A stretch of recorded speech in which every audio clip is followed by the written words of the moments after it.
Hello students, आप सबका Parvez physics classes में वेलकम है।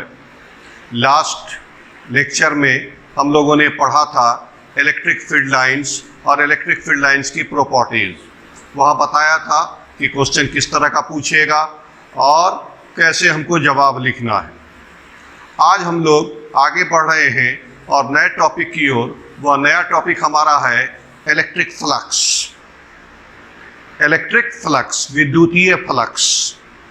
यह इलेक्ट्रिक फ्लक्स को पढ़ने से पहले हम लोग एक छोटे टॉपिक को देखना ज़रूरी होता है, जिसे हम लोग कहते हैं एरिया वेक्टर। सुनने में बड़ा अजीब लग रहा होगा आपको कि सर एरिया और वेक्टर। 11th क्लास में हम लोग स्केलर और वेक्टर में पढ़ते हैं कि एरिया एक स्केलर क्वांटिटी है और यहाँ पर हम कह रहे हैं कि एरिया वेक्टर। तो एरिया स्केलर क्वांटिटी है, लेकिन अपने सुविधा के लिए कुछ केसेस में एरिया को वेक्टर ट्रीट करते हैं। एरिया एक स्केलर क्वांटिटी है। अपनी सुविधा के लिए, अपने कॉन्वीनियंट के लिए कुछ केसेस में एरिया को हम लोग वेक्टर क्वांटिटी ट्रीट करते हैं। अब तुम्हारे जहन में आएगा कि सर अगर वेक्टर क्वांटिटी ट्रीट करते हैं तो फिर इसका डायरेक्शन क्या होगा। हम जिस एरिया पर कंसीडर करेंगे, जिस एरिया पर कंसीडर करेंगे, उस एरिया पर आउटवर्ड नॉर्मल जो होगा, यही एरिया वेक्टर का डायरेक्शन होगा। देखते हैं बारी बारी से। पहले इतनी बात को पेन एंड पेपर करें कि area is a scalar quantity. Area is a scalar quantity.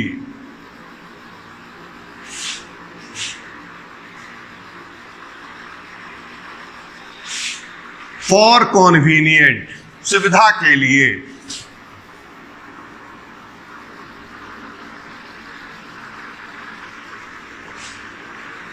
In some cases, कुछ केसेस में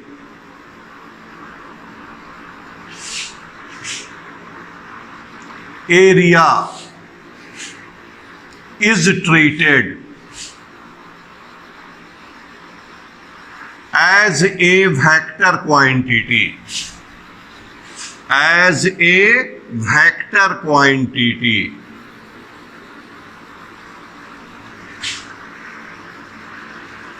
क्या कहा बच्चों कि एरिया एक स्केलर क्वांटिटी है। अपनी सुविधा के लिए, अपने कॉन्वीनियंस के लिए, for convenience. In some cases area is treated as vector quantity. अगर वेक्टर क्वांटिटी है तो अब इसके डायरेक्शन की चर्चा कर दें।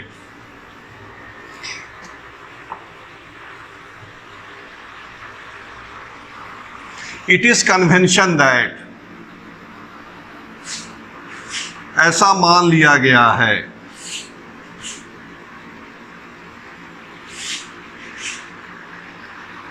The vector associated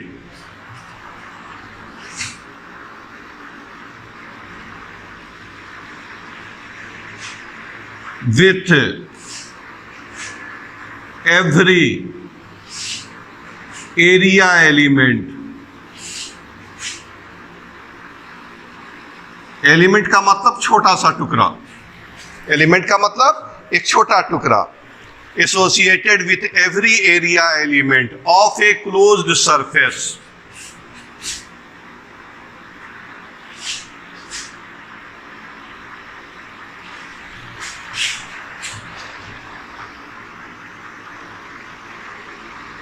It is convention that the vector associated with every area element of a closed surface is taken to be in the direction of, is taken to be in the direction of, in the direction of outward normal। In the direction of outward normal, बाहर की तरफ normal, in the direction of outward normal. अब जरा यहां पर क्या क्या चीज लिखा सो देखो। यह एक क्लोज सरफेस है। जैसे मान लीजिए आपका यह कलम, यह एक क्लोज सरफेस है। तो इस क्लोज सरफेस का हम लोग करेंगे क्या कि छोटा छोटा एरिया एलिमेंट से मिलके कहेंगे बना हुआ है। ये पूरा एरिया छोटे छोटे एलिमेंट से मिलकर बना हुआ है। देखो यार, ये बहुत सारा एलिमेंट से मिलके बना हुआ है। किसी भी एरिया एलिमेंट पर अगर हम कंसीडर करेंगे और उसको वेक्टरली ट्रीट करेंगे तो उसका डायरेक्शन होगा आउटवर्ड नॉर्मल, बाहर की तरफ नॉर्मल। अब इसको हम लोग मैथमेटिकल फॉर्म में लिखने की कोशिश करते हैं।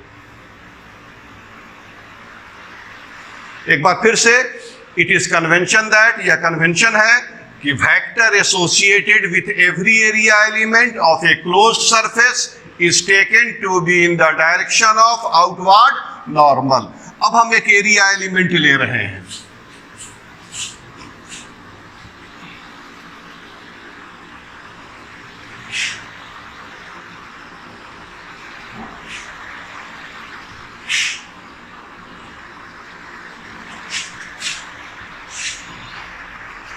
यह एक एरिया एलिमेंट ले लिया हमने।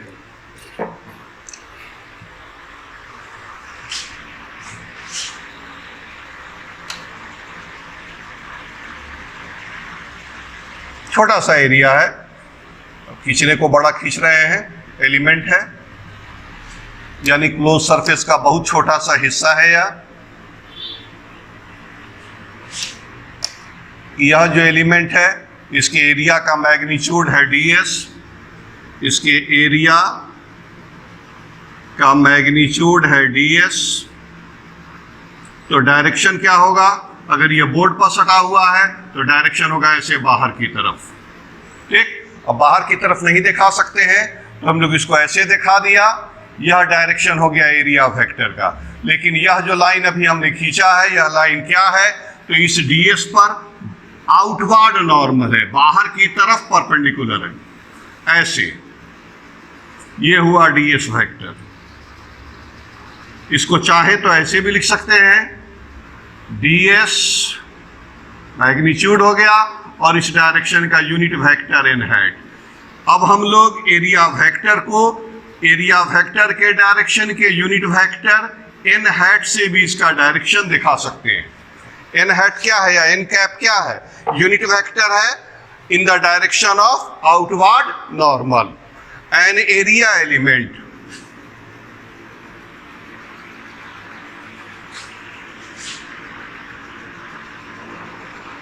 कौन है? Area element ds vector. किसी क्लोज सरफेस पर एक स्मॉल एरिया को कंसीडर करो और उसे क्या बोलोगे? Area element. An area element ds vector at a point on a closed surface, at a point on a closed surface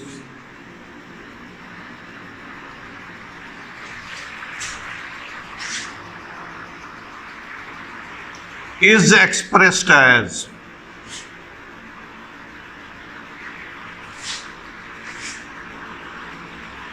कैसे बच्चों?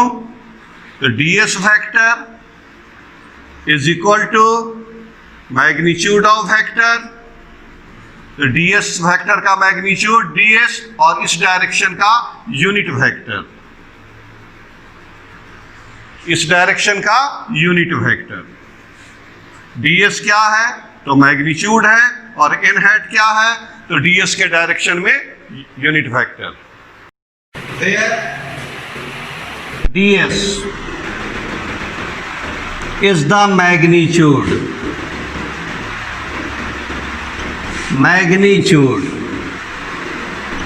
of the area element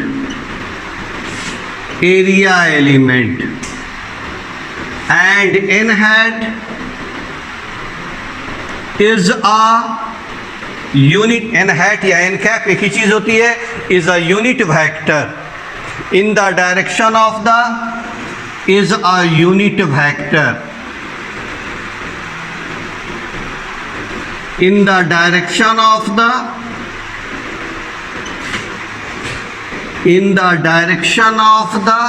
outward normal.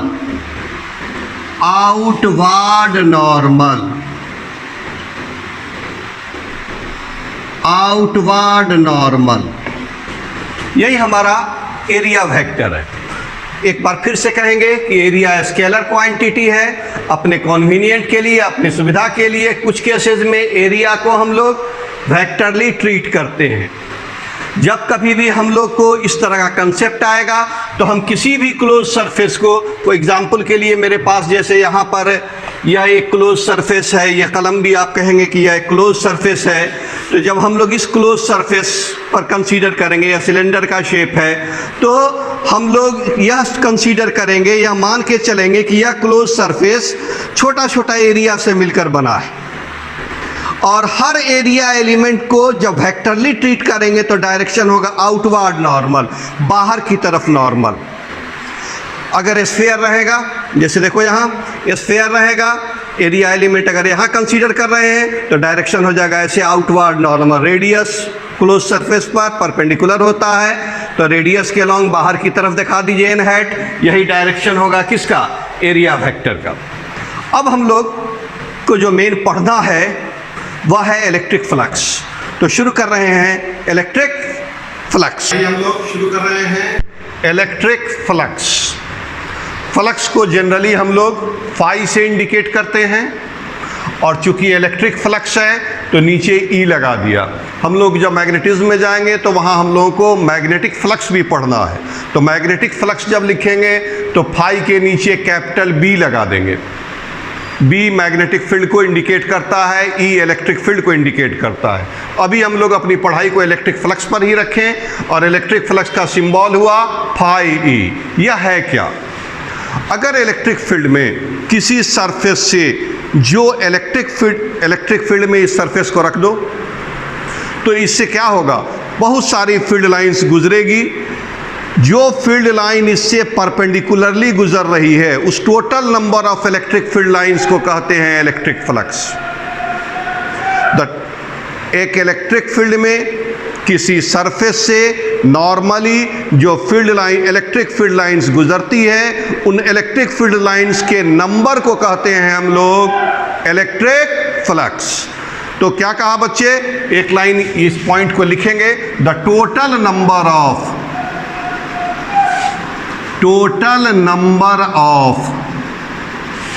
Electric field lines,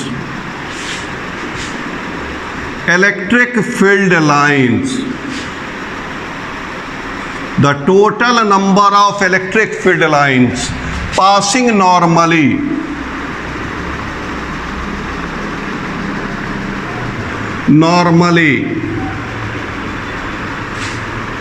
through a surface placed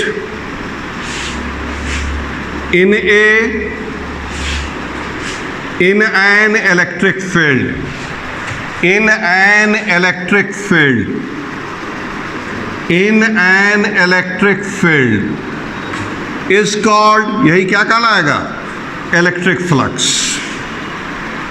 क्या है electric flux? The total number of electric field lines passing normally through a surface placed in an electric field is called electric flux। अब electric flux को दो तरह से define करते हैं। पहला कि यह प्रोडक्ट होता है normal component of electric field and area vector. दूसरा कि यह डॉट प्रोडक्ट है। डॉट प्रोडक्ट वर्ड आया है, डॉट प्रोडक्ट को अगर यह डॉट प्रोडक्ट है किसी दो वेक्टर क्वांटिटी का, इसका मतलब यह एक स्केलर क्वांटिटी है, तो यह डॉट प्रोडक्ट होता है इलेक्ट्रिक फील्ड इंटेंसिटी और एरिया वेक्टर का। फिर से एक बार, इलेक्ट्रिक फ्लक्स क्या है बच्चे, तो एक स्केलर क्वांटिटी है। Electric flux is a scalar quantity. Is a scalar quantity. Electric flux एक स्केलर क्वांटिटी है। अब इसका मेजरमेंट क्या है? स्केलर क्वांटिटी है मतलब दो वेक्टर का डॉट प्रोडक्ट है, तो लिखेंगे it is measured by the, electric flux is measured by the, उसी को लिख दिया, it is measured by the dot product of, dot product of, dot product of electric field intensity, dot product of electric field intensity, electric field intensity and area vector, and area vector. अब इसको mathematical form में देखो, क्या याद रखना है कि the total number of electric field lines passing normally through a surface placed in an electric field is called electric flux. किसी सरफेस से नॉर्मली टोटल जितनी फील्ड लाइंस गुजर रही है, किस सरफेस पर, जो सरफेस रखा हुआ है कहाँ, किसी इलेक्ट्रिक फील्ड में, कहलाता है electric flux. The total number of electric field lines passing normally through a surface placed in an electric field is called electric flux. Electric flux क्या है बच्चे? तो यह स्केलर क्वांटिटी है। यह क्या है? तो डॉट प्रोडक्ट है। किसका डॉट प्रोडक्ट है? तो इलेक्ट्रिक फील्ड इंटेंसिटी यानी capital E and area vector यानी डीएस वेक्टर। अब इसके मैथमेटिकल फॉर्म की ओर हम बढ़ रहे हैं। सेम वही फिगर देंगे जो एरिया वेक्टर में समझाया था, साथ साथ यहां पर हम लोग इलेक्ट्रिक फील्ड को भी दिखाएंगे।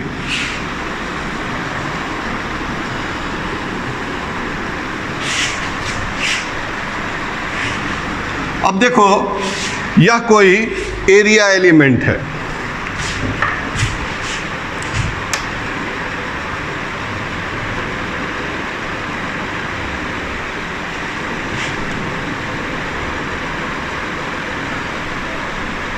या कोई एरिया एलिमेंट ले लिया,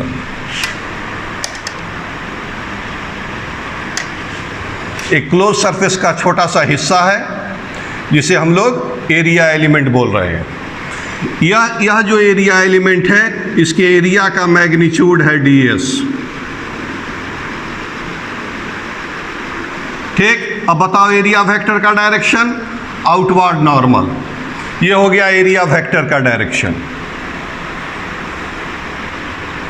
ये लाइन यहां नहीं है बल्कि ऐसे है, और यह है इलेक्ट्रिक फील्ड का डायरेक्शन। जिस इलेक्ट्रिक फील्ड में रखा हुआ है उस इलेक्ट्रिक फील्ड का जिस इलेक्ट्रिक फील्ड में यह एरिया एलिमेंट रखा हुआ है वहां पर यह इलेक्ट्रिक फील्ड का डायरेक्शन है, और यह हो गया हमारा एरिया वेक्टर। और दोनों के बीच का यह एंगल हो गया थीटा। तो अभी बताया कि क्या है, यह डॉट प्रोडक्ट है किसका किसका, एरिया इलेक्ट्रिक फील्ड इंटेंसिटी और एरिया वेक्टर का। तो the electric flux, the electric flux through an area element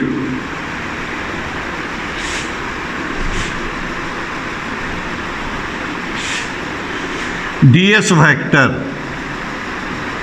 placed in an electric field, in an electric field, in an electric field, E vector। यह electric field का क्या हो गया, strength हो गया, जिसको इलेक्ट्रिक फील्ड इंटेंसिटी बोलते हैं। In an electric field E vector is given as. अब बताओ, जो पढ़ाया है ऊपर उसके हिसाब से यहाँ क्या हम लोग लिखेंगे, क्या आएगा? यह डॉट प्रोडक्ट है ई वेक्टर और डीएस वेक्टर का। तो यह एक छोटा हिस्सा है फ्लक्स का, तो डी लगाएंगे इससे पहले, D phi E equal to E vector dot ds vector. कहेगा सर यहाँ d क्यों लगाए? तो पूरे एरिया का लेंगे तो पूरे क्लोज सरफेस पर फ्लक्स निकालेंगे तो उसको सिंबॉलिकली डिनोट करेंगे फाई से, उसके एक छोटे पार्ट पर कंसीडर करेंगे तो छोटे पार्ट के लिए हम लोग यहाँ लगाएंगे d। जैसे यहाँ पूरे एरिया नहीं है बल्कि एरिया का एक छोटा हिस्सा एरिया एलिमेंट, तो लिख दिया ds। E डॉट ds, बोलो जी 11th क्लास से पढ़े थे। Vector a dot vector b बराबर vector a dot vector b equal to A B cos theta, magnitude of a magnitude of b cos theta. तो उसी तरह यहाँ E डॉट ds बराबर E ds cos theta. This may also be written as like this, E cos theta into ds। अब theta क्या है? तो theta is the angle between E vector and ds vector. Theta is the angle between E vector and ds vector. हम एक शुरू में definition बोले थे, देखो वह डेफिनेशन भी यहां पर आ गया। क्या है? सो देखो E cos थीटा, ये E है, ये E है। अगर इसका कंपोनेंट इधर लोगे तो आएगा E cos theta. E cos theta क्या है? इस सरफेस पर नॉर्मल है। एक मिनट यहाँ बोर्ड पर देखो। अब यहाँ देख रहे हैं हम क्या? ये है मेरा ds और ये है E, और ये बीच का एंगल ये है थीटा। ये कलम इस पर नॉर्मल है, आउटवर्ड नॉर्मल। ये है एरिया वेक्टर, ये है electric field E vector. E का अगर इधर कंपोनेंट लोगे तो E cos थीटा, एंगल से लगा हुआ कंपोनेंट cos कंपोनेंट, तो E cos theta into ds। E cos theta कौन सा कंपोनेंट है इलेक्ट्रिक फील्ड का? Normal component of electric field. तो आप कह सकते हैं कि electric flux equal to normal component of electric field into area. Normal component of electric field into area हम लिखेंगे नीचे, समझा रहे हैं यहाँ पर। इलेक्ट्रिक फ्लक्स इक्वल टू एक इस तरीके से dot product of electric field intensity and area vector. दूसरा electric flux equal to normal component of electric field into area. Clear? अब यहाँ पर एक दो ठो इस पर स्पेशल केसेस देखते हैं और उसके बाद तब आगे की ओर बढ़ेंगे। जस्ट इंक ले लें। अब आते हैं बच्चे फर्स्ट पॉइंट, यहां देखो फर्स्ट पॉइंट देखो। If theta is equal to 0 degree, then क्या मतलब हुआ? इलेक्ट्रिक फील्ड नॉर्मल हो गया, theta is equal to 0 degree, यानी एरिया वेक्टर और इलेक्ट्रिक फील्ड के बीच का एंगल 0 है। जो एरिया वेक्टर का डायरेक्शन है वही इलेक्ट्रिक फील्ड का डायरेक्शन है, यानी यह इलेक्ट्रिक फील्ड इस एरिया पर परपेंडिकुलर है। ये E है, ये ds है और ये E है। ये ds है और ये E है। बीच का एंगल, ये इलेक्ट्रिक फील्ड है और ये ds है। बीच का एंगल हो गया 0 डिग्री, यानी इलेक्ट्रिक फील्ड आ गया इस एरिया पर परपेंडिकुलर। तो यानी जो E का डायरेक्शन है वही ds का डायरेक्शन है। कहने का मतलब इलेक्ट्रिक फील्ड परपेंडिकुलर है एरिया वेक्टर के। Then d phi E, d phi E। Just एक मिनट, जस्ट यहां पर एक चीज मेंशन कर दें, where theta is the angle between E vector and ds vector. इस बात को मेंशन कर दिया कि थीटा यहाँ क्या है, तो थीटा एंगल है E वेक्टर और ds वेक्टर का। फिर लौटा है उसी पॉइंट पर जहां हम लोग थे। First point, if theta is equal to 0 degree, then d phi E equal to 0 करो, cos 0 का value 1 E into ds। E into ds.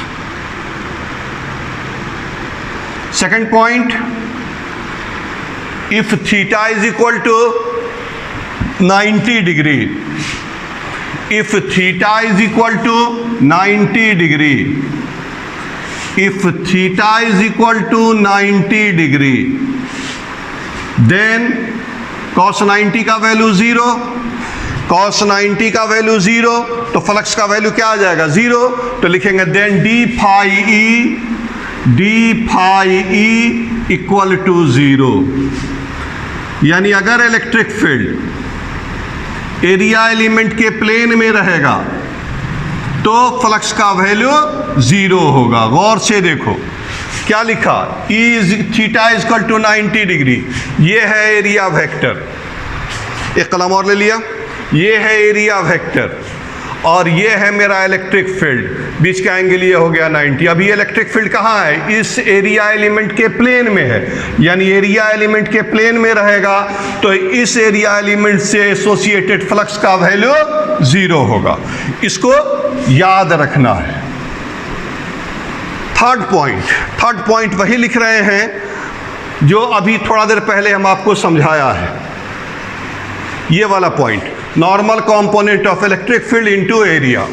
तो इसको मिटा देते हैं और क्या लिख रहे हैं, the electric flux may also be defined as, the electric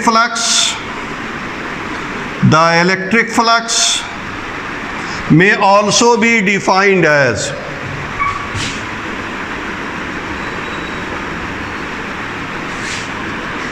may also be defined as, may also be defined as, क्या है बच्चे, सो देखो, गौर से देखो, इस लाइन को रहने देना है।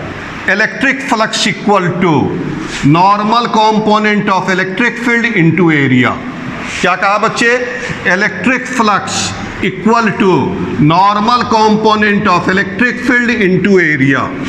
तो इलेक्ट्रिक फ्लक्स को इस तरह से भी हम लोग डिफाइन करते हैं, क्या लिख दें, electric flux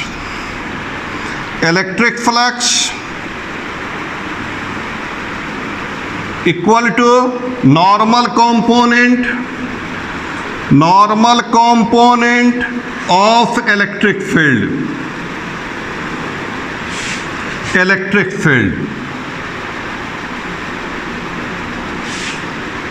into area.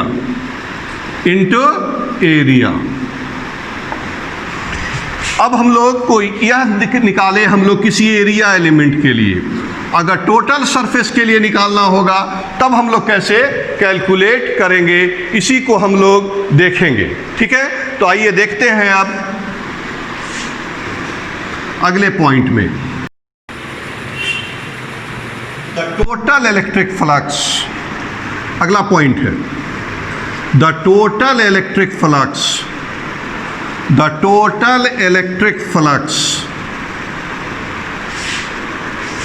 Through a closed surface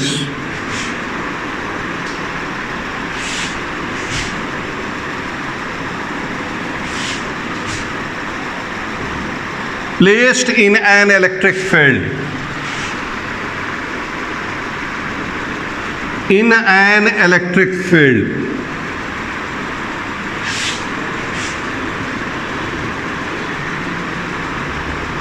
is given as, इस तरह से दिया जाएगा। क्या है बच्चे, नई चीज़ है, सीखेंगे अभी। फाई ई, टोटल फ्लक्स के लिए पूरा फाई ले लो, फाई ई की है इलेक्ट्रिक फ्लक्स, इक्वल टू, अब यहाँ पर एक सिंबल हम खींच रहे हैं, गौर से देखो, इस सिंबल से तुम अवगत हो, यह सिंबल तुम जान रहे हो कि यह इंटीग्रेशन का सिंबल है। यहाँ पर एक सर्किल का साइन दे रहे हैं, इसको कहते हैं सरफेस इंटीग्रल। टेंशन नहीं लेना है, मेरा काम है समझाना, बताएंगे कि इसको कैसे कैलकुलेट करेंगे। Surface integral E dot d S, वही डी फाई ई को का सरफेस इंटीग्रल ले लेना है। या क्या था मेरा, d phi is equal to E vector dot d s vector. D phi E vector का सरफेस इंटीग्रल लेना है। इसको चाहो तो ऐसे भी लिख सकते हो, surface integral E cos theta into D S. यह जो सर्किल का साइन है इंटीग्रल पर, यह इंडिकेट कर रहा है कि यह इंटीग्रेशन एक क्लोज सरफेस के लिए, यह इंटीग्रेशन एक क्लोज सरफेस के लिए, यह जो सर्किल है यह इंडिकेट कर रहा है कि यह जो इंटीग्रेशन है वह एक क्लोज सरफेस के लिए। सरफेस इंटीग्रल के लिए टेंशन नहीं लो, 1 मिनट में फिनिश करेंगे। इसके जस्ट बाद हम अलग से पढ़ाई दे रहे हैं कि यह क्या है। जरा इंक हम ले लें।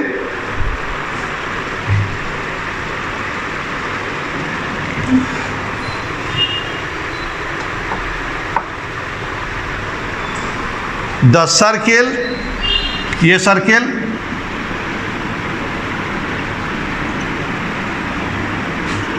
on the integral sign, on the integral sign, on the integral sign indicates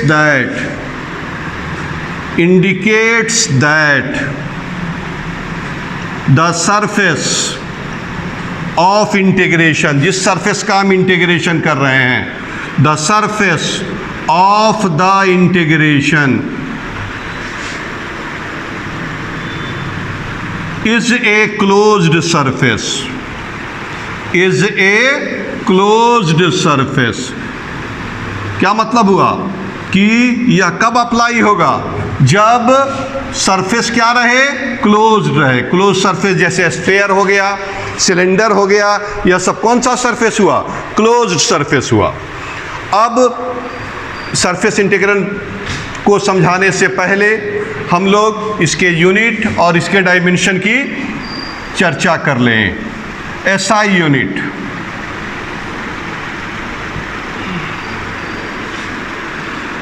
अब बताओ तुम ही लोग इसका एसआई यूनिट क्या होगा।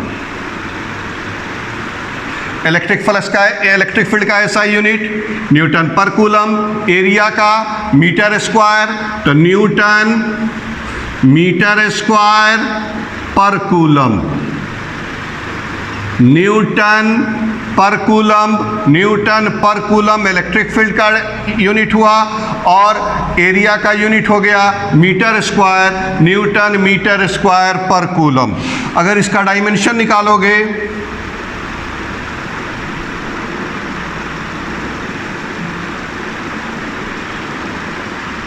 देखो न्यूटन यानी फोर्स का dimension M L T minus 2।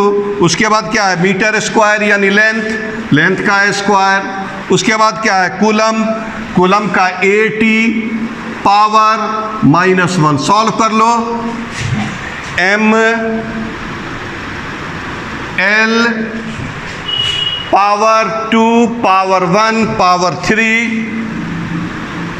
T का पावर -2, टी का पावर यहाँ से -1 -2 और -1 -3, बेस सेम रहे, पावर ऐड करते जाओ, और ए का पावर -1। यह डायमेंशन आ गया किसका बच्चे, इलेक्ट्रिक फ्लक्स का। तो इस तरह से हम लोग अभी इलेक्ट्रिक फ्लक्स को पढ़ा है। अब हम लोग देखने जा रहे हैं सरफेस इंटीग्रेशन। तो आइए आगे बढ़ते हैं। अब हम लोग क्या देख रहे हैं, सरफेस इंटीग्रेशन। सरफेस इंटीग्रेशन क्या है, कैसे इसको हम लोग इंटीग्रेट करेंगे। याद करो, इंटीग्रेशन में पढ़ाया गया था कि integration of d x is equal to x, integration of d y equal to y. ये तो सिंपल जो मैथमेटिक्स में पढ़े हम लोग इंटीग्रेशन, वो है। यहाँ पर थोड़ा फिजिक्स में एक नई चीज़ आ रही है, सरफेस इंटीग्रेशन। इसको हम लोग इस तरह से इंडिकेट करे थे, याद करो। इस पर ऐसे सर्किल का साइन था, और यह है एरिया एलिमेंट ds का सरफेस इंटीग्रेशन कर रहे हैं। तो यह क्या होगा, total total area of the closed surface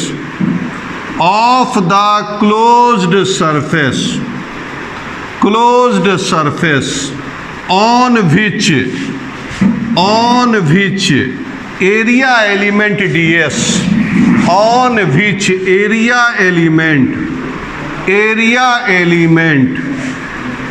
ds is present। कहेगा सर क्या लिखे? तो हम कहा कि सरफेस इंटीग्रेशन लेंगे तो जो क्लोज सरफेस पर यह एरिया एलिमेंट मौजूद है उस क्लोज सरफेस का टोटल एरिया जो होगा वही इस सरफेस इंटीग्रल डीएस का वैल्यू होगा। सरफेस इंटीग्रल डीएस का वैल्यू क्या होगा? तो यह एरिया एलिमेंट डीएस जिस क्लोज सरफेस पर मौजूद है उस क्लोज सरफेस का total area surface integral DS का वैल्यू होगा। एग्जाम्पल के तौर पर हम यहां 2 पॉइंट दे रहे हैं। अगर तुम्हारो मान लो कि अगर स्फीयर है, इन केस ऑफ स्फीयर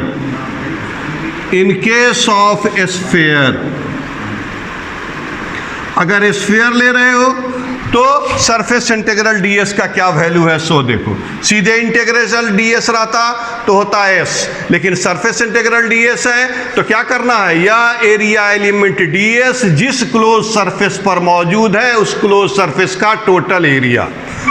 अब यह हम एक स्फीयर ले लिया और इसका रेडियस आर है, यहां पर मान लो यह एरिया एलिमेंट है। यह एरिया एलिमेंट कितना है? डीएस है। अब बताओ, और इसका रेडियस है आर, अब बताओ तो एरिया वेक्टर, इस एरिया वेक्टर का डायरेक्शन किधर होगा? तो आउटवर्ड नॉर्मल। यह हो गया एन हैट का डायरेक्शन या डीएस वेक्टर का डायरेक्शन। अब इस पर अगर अप्लाई करोगे सरफेस इंटीग्रल डीएस तो क्या करना है?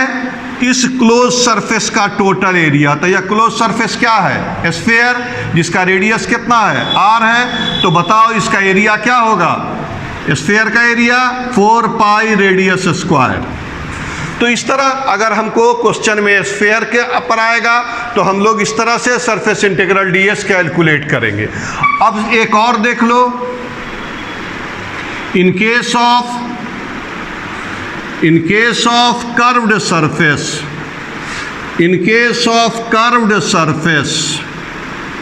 of a cylinder,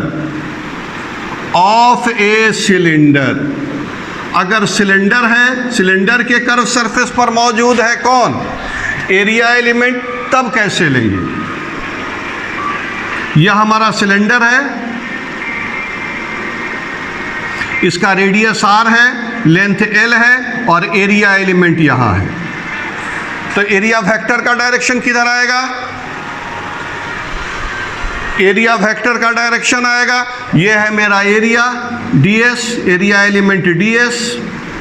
area vector का डायरेक्शन क्या होगा? तो आउटवर्ड नॉर्मल, बाहर की तरफ परपेंडिकुलर। और इस केस में सरफेस इंटीग्रल डीएस का वैल्यू होगा, इस केस में सरफेस इंटीग्रल डीएस का वैल्यू होगा। अब बताओ, यह सिलेंडर जो है, इस सिलेंडर के कर्व सरफेस का एरिया होगा 2 पाई आर एल। आर हो गया इस सिलेंडर का रेडियस, और एल हो गया लेंथ, 2 पाई आर एल। इसी 2 की हम लोग को जनरली ज़रूरत पड़ेगी, इसलिए 2 को एग्जाम्पल दे करके हम समझा दिए कि आगे की पढ़ाई आपको समझने में दिक्कत नहीं हो। यह जो सरफेस इंटीग्रेशन है यह बुक में नहीं मिलेगा, यह हम अपने तरफ से आपको समझाया है कि आगे की पढ़ाई में आपको कोई दिक्कत नहीं हो। तो आज के लिए हम लोग यहीं तक रहेंगे। अगले क्लासेस में हम लोग शुरू करेंगे गॉसेस लॉ। क्या शुरू करेंगे? Gauss's law. आज के लिए थैंक्स।